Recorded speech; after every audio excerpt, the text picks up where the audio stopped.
अकोला जिल्ह्यातील व बाळापूर तालुक्यातील ग्राम निंबी येथील जिल्हा परिषद प्राथमिक शाळेतील विद्यार्थ्यांचे भविष्य अंधारात।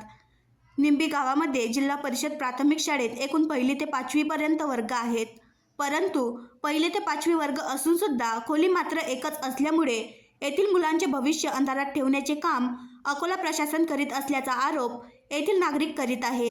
जिल्हा परिषद प्राथमिक शाळेतील वर्गातील पटसंख्या 35 विद्यार्थी बसून शिक्षण घेतात। एकीकडे राज्य शासन कमी पटसंख्येचे कारण पुढे करून शाळा बंद करीत आहे, तर दुसरीकडे पुरेशी पटसंख्या असूनही ग्रामीण विद्यार्थ्यांना वर्ग खोल्यासारखे मूलभूत सुविधा पुरविण्याकडे प्रशासन दुर्लक्ष करीत आहे।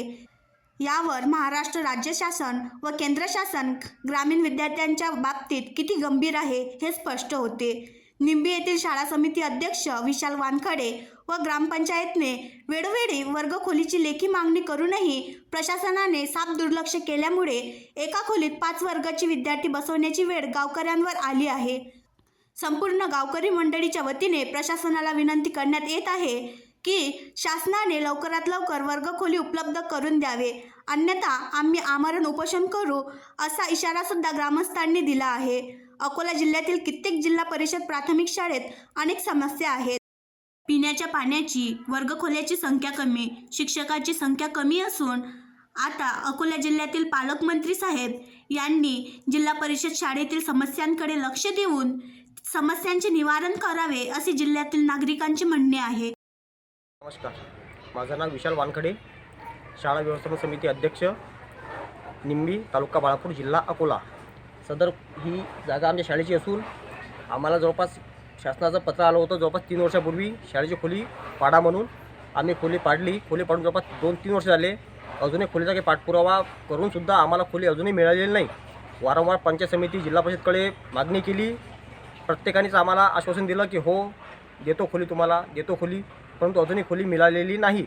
वर्गसंख्या आमच्या शाळेची 1 ते वर्ग 1 ते 5 आणि पटसंख्या आहे 35, जवळपास 35 पटसंख्या आहे आणि वर्गखोली एकच आहे।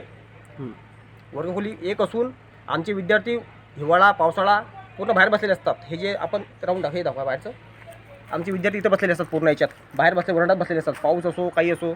आणि एकच खोली असून खोलीमध्ये आतमध्ये सर्वच सामान जे आहे, खुर्च्या, टेबल, कपाट वगैरे सर्व आतमध्येच आहे, एकाच खोलीत आहेत। मुलं तिथं बसलेले असतात, त्यात स्पीकर आहेत, खूप सामान आहे त्या खोलीत। एखाद्याला जर काही उद्या भविष्यात काही चावलं, काही झालं, जबाबदारी कोण घेणार आहे? याची जबाबदारी सर्वस्वी शासनाची राहील।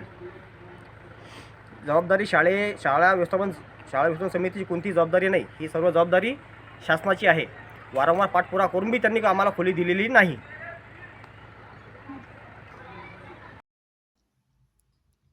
आणखी नवीन व्हिडिओ पाहण्यासाठी आमच्या देशमुख एक्सप्रेस न्यूज चॅनलला सबस्क्राईब करा, लाईक करा आणि शेअर करा।